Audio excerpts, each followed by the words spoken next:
So that takes us to the liberal state. Well, liberalism lays great emphasis on freedom, justice, and the individual, and that means that only particular forms of state are compatible with liberalism. In this, liberalism differs greatly from conservatism because conservatism, as we've seen, accepts society and its institutions as the outcome of an organic process, something that has developed in the natural course of events. Liberalism instead requires a certain form of state, that is, a state in which institutions have specified roles and functions. Institutions are given specified roles and functions, such as making laws or implementing justice, and there are specified relationships between the main institutions of state so that none of them can dominate the others. Liberal theory has to be very explicit about these aspects of political organization, and some of the most intense and detailed arguments about the organization of the state have taken place in liberal theory or in response to liberal theory. You'll be familiar with things like the separation of powers between the judiciary and the legislature, between the courts and parliament in most democracies, and also familiar with the idea that elected politicians have to leave the process of justice to the courts. Those are examples of typically liberal ideas, an explicit separation of powers between institutions and quite often of personnel between institutions as well. For example, in the Republic of India, Supreme Court judges are not allowed to stand for election. They have to resign their position from the bench. Well, we need to spend more time, therefore, on the form of the liberal state and its institutions.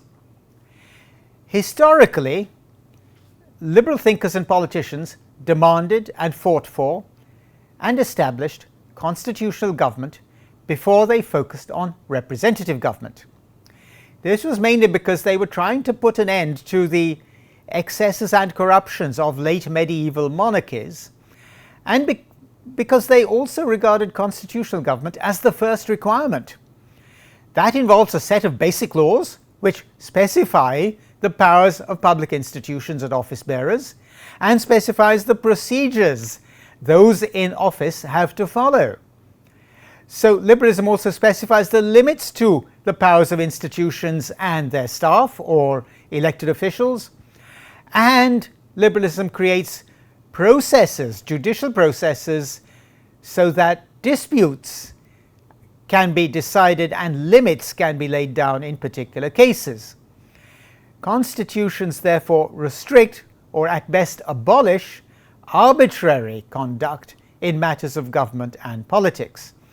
Liberal thinkers in particular consider arbitrariness, random decision, and the random use of power to be part of tyranny, and for liberals, tyranny is an inevitable danger in all forms of political power. So why are constitutional systems and constitutions so important for liberals? They specify the ground rules and procedures for the conduct of political life, and they also limit the powers of government. In many democratic systems, the constitution is often called the basic law. In Germany, for example, the constitution is called the Grundgesetz, the basic law, and that is the English translation of the term. For liberals, such basic laws are essential for the protection of individual rights and freedoms. Many of them would apply to private bodies and individuals, as well as public bodies and personnel. In general, when constitutions are written, well, they lay things down for us and we have to follow them. Written constitutions are a very widespread feature of liberal political systems, and almost all contemporary democracies have written constitutions. The United Kingdom and New Zealand are two exceptions, but both of those states have laws and conventions and institutions which would be found in most written constitutions which are informed by liberal thought. For example, the United Kingdom has a Human Rights Act and New Zealand has a Bill of Rights. Both of those laws set some limits to governmental powers. For example, the British Human Rights Act 1998 requires that all laws passed thereafter be consistent with the Act. As for written constitutions, India provides an excellent example with powers and responsibilities specified for central government and the states. The Supreme Court, that is the guardian and interpreter of the Constitution, can order official bodies to act in accordance with the Constitution and can strike down legislation which contravenes the Constitution. I should add here, it can also strike down procedures within institutions, even educational institutions, if these contravene the Constitution, and a ruling has just been issued by the Kerala High Court, for example. Here we are in October 2019, a ruling has just been issued which states that access to the internet is a fundamental right under the Constitution. Now, that also means then, well, that other bodies will be bound by this ruling, which was issued in respect of a regulation within an educational institution. Of course, the decision may be appealed and so on, but the point is that official bodies as well as other kinds of bodies can be ordered by the courts to act in accordance with the Constitution. And those decisions are binding on everyone in the territories of the Republic of India. Well, how does this relate? How do constitutional procedures relate to representative government? We'll see here that there are unresolved tensions between liberalism and democracy. It may seem surprising that liberalism has what is at best an uncomfortable relationship with democracy. We're very familiar with the idea that most democratic constitutions in today's world express recognizably liberal commitments to things like limitations on governmental power, express commitments to rights of many kinds, free and fair elections, and so on. Nevertheless, conceptually and historically, liberalism has a much less comfortable relationship with representative government than it does with constitutional government. John Locke saw the task of government as protecting what he called natural rights. For him, these were life, liberty, and property, so that individuals could pursue their own private activities and advance their private interests freely. Locke also held that mixing our labor with something, say by working on land or on raw materials, made it our own property and therefore gave us a right over it. Locke did, however, state certain cautions or caveats about the possession of excessive amounts of land or other resources.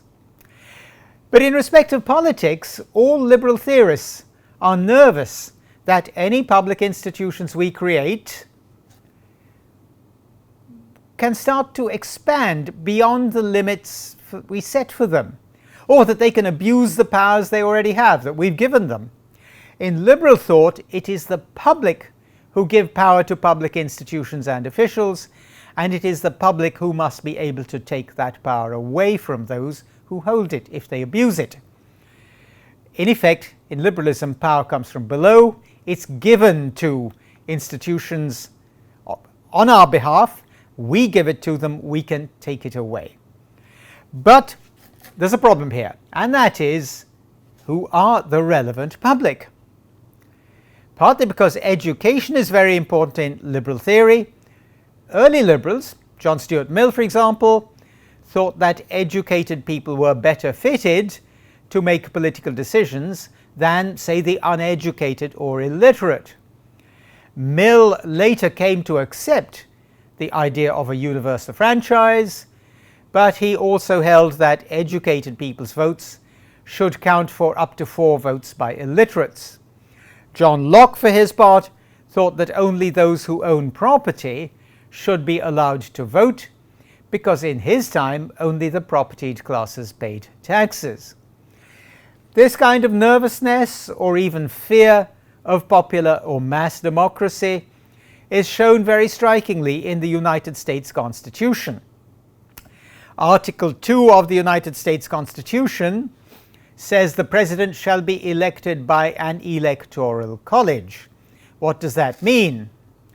Well, in any given state in the United States, a certain number of college votes are allocated. That college vote, that number of college votes, is equal to the number of representatives sent by that state to the House of Representatives, plus 2 for the senators who represent the state in the Senate. For example, California has the biggest population in the United States, so it has 53 representatives. That is, at the time of writing, at the time I'm saying this to you, California has 53 representatives and 2 senators. So it has 55 college votes.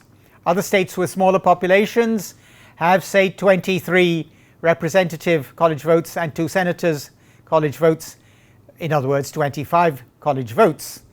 Now, these are really strictly just numbered votes. So how does the system work? If a presidential candidate in the presidential election itself wins the popular vote in the state in the normal way, then he or she takes all the college votes for the state. So if you win the state of California, you get 55 college votes.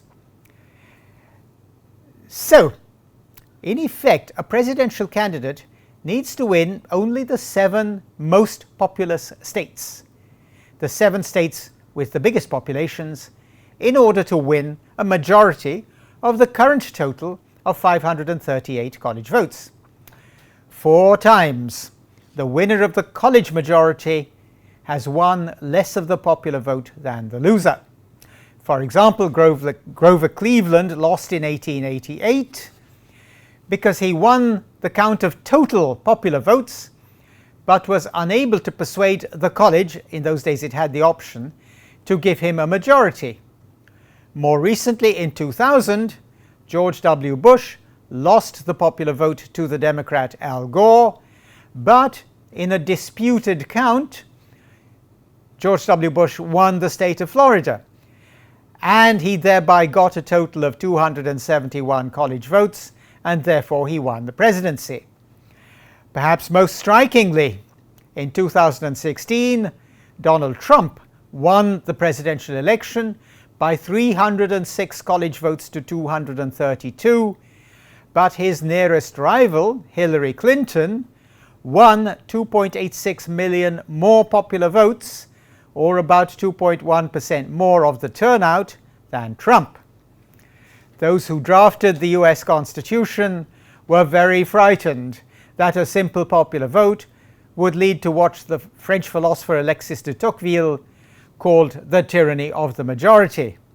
So they could not allow a popular vote to decide the presidency. Even Alexander Hamilton, one of the framers of the Constitution, wrote a letter in which he said of the United States that democracy was, I quote, our disease. The framers of the Constitution therefore devised the requirement for the college vote as a safeguard against what they feared might be bad judgment by the masses. Liberalism, therefore, has an uncomfortable relationship with democracy, and this does appear fairly frequently. Liberalism gave rise to this kind of problem, not just in single countries in the industrial world, but in imperial and industrial contexts. John Stuart Mill, like his father James Mill, worked for the East India Company for a time, and he concluded that liberal democracy would have to be imposed on the Indian civilization by force, because its cultural values were too far removed from those of liberalism for a reasoned introduction to take place. At the end of the 20th century, the idea of liberal interventionism became something of a media fashion for a short time because, well, it was certainly a way of trying to justify the Western invasion of Afghanistan, which was valid in international law, and also the invasion of Iraq, which was illegal and was led by the United States and the United Kingdom.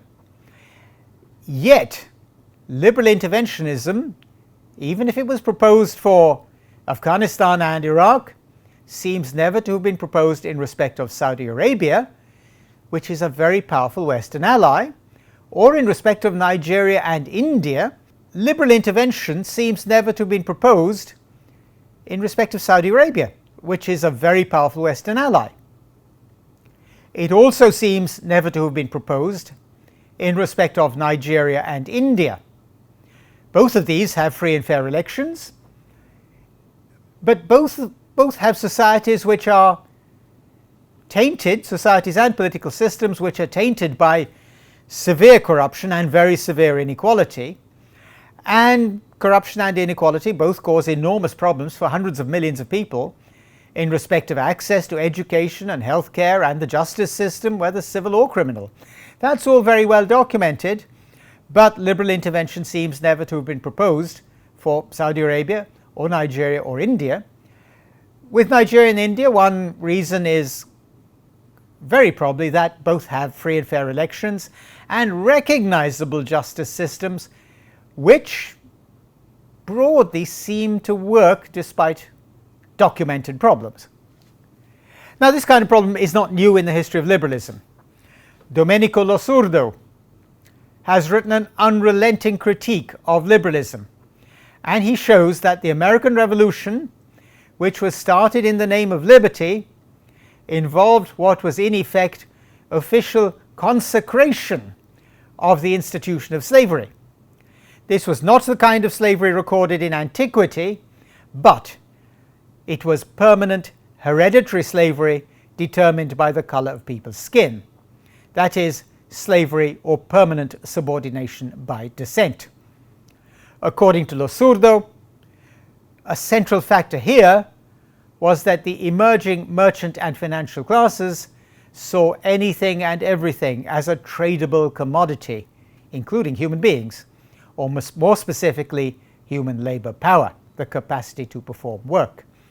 It was these classes who, according to Losurdo, defined themselves as liberals. Now, in the conceptual home of liberalism, that was Great Britain, this meant the forced expulsion of peasants from the land and the enclosure by law of common land. The measures taken were of, I quote, unprecedented harshness. Even absolute monarchy might have provided a possible protection against these enclosures, but Britain's executive monarchy had been abolished in 1688. And in 1688, the nobles who then composed Parliament created the doctrine of parliamentary supremacy and made the monarch a figurehead. One consequence was that the whole sphere of politics and legislation was defined very narrowly. It was defined so as to exclude material living conditions and the system of structural economic relations. This also made it impossible to raise seriously the fact of slavery as a public matter. I've taken that passage from Losurdo's book. Now, as Western colonialism spread, a further result was the imposition of colonial control based on repression and genocide or near genocide, whether in Australasia, the United States, or the expanding French Empire. Indeed, according to Losurdo, slavery was in many places replaced by what he calls servile, meaning indentured, labor. The United States, for example, imported 10,000 Chinese laborers to build railroads in inaccessible parts of what was then the far west of the US. So we should not be surprised that liberalism, with its record, I will rephrase that, I have to correct it.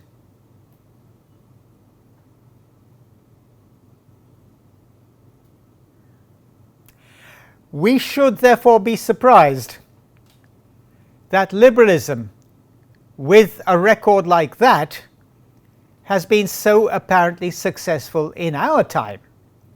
Rights and anti-discrimination legislation are now a routine feature of almost any democratically constituted polity. Whether or not such rights are observed in practice, such rights are now a routine feature of legislation, there are institutions to protect them, and so on. One possible reason for the widespread popularity, if that's the right word, for the widespread character of liberalism is that it continues to be an ideology of ruling classes and putative or aspirant ruling classes, just as it was during the period of its early successors. And if it is therefore a form of class ideology, it would rely on passive conceptions of citizenship, that is, citizenship as membership with relatively limited participation, such as the right to vote. Even if that's a universal right in most democracies, its impact is very largely quite limited. So, other kinds of limitations which express in effect a class ideology within liberalism would include tight control of official information, like official secrets legislation, and also would include other ways in which access to the public sphere is restricted or controlled, whether by official bodies or by private interests, such as media corporations. But that's not a complete explanation, because the flaws in the practice of liberalism and in the theory continue to be exposed globally. There's a philosophic difficulty too, and this applies to any ideology, and that is that the historical record does not use up or exhaust or end the possibilities in any system of political ideas. In fact, it's hardly clear what our world would look like if the historical record were the whole story, were everything there is to any ideology. What would such a state of affairs mean? The rejection, for example, of Marxism on historical grounds is common enough, but the same point is just as true of liberalism. In other words, we need, whether we like it or not, to continue taking liberal ideas seriously. So what are these liberal ideas? They are things like political pluralism and civil society. We'll take political pluralism first. Liberal states, by definition, allow a wide range of political opinions and parties. This is consistent with the liberal principle that people are free to support policies they like, and they're free to do that in freedom from coercion by the state or by private bodies or individuals. This also means we are free to choose our political representatives, and the representatives themselves can offer a range of policies and attitudes to the electorate. Therefore, liberal states are characterized by a range of ideas and viewpoints and political parties. We're very familiar with that. That's political pluralism. And as we shall see, it's also reflected in moral pluralism within society. That leads us to the kind of society that goes with liberal political systems, and that is found in the concept of civil society. It's a very important feature of liberal political systems.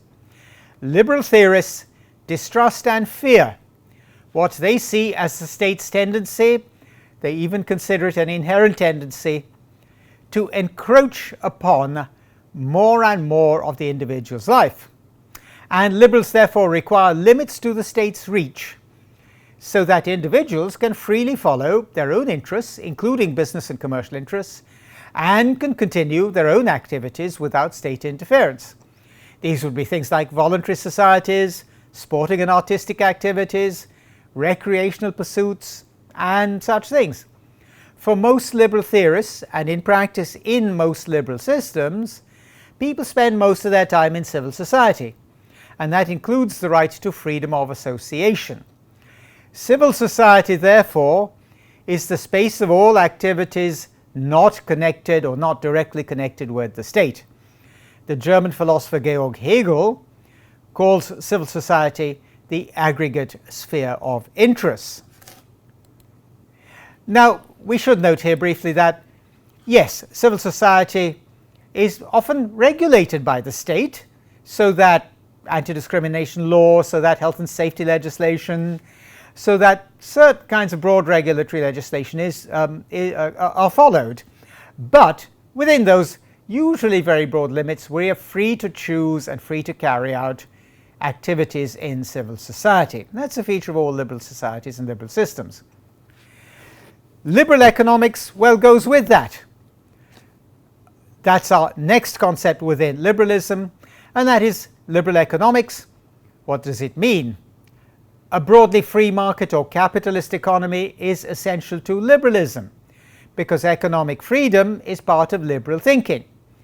Liberal theory has a substantial economic element, and it broadly shows two main tendencies. One is formed by classical liberalism and neoliberalism, and the other one is often called modern liberalism.